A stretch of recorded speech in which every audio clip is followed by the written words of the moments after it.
Captain இருந்த வரைக்கும் அவர் அருமை தெரியல.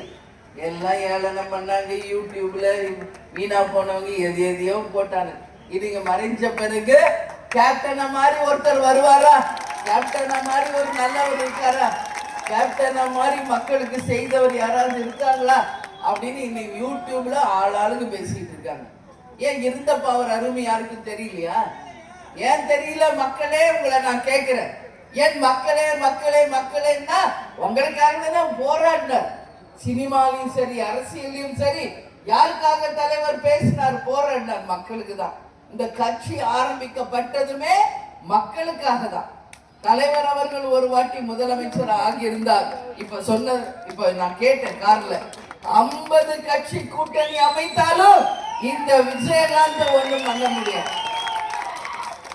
ஒரு வாய்ப்பு கொடுங்கள் என்று எவ்வளவோ சொன்னார். உங்களுக்காக தான் 10 வருஷம் யார் கூட்டணி வைக்காம தனித்து களம் காணும்.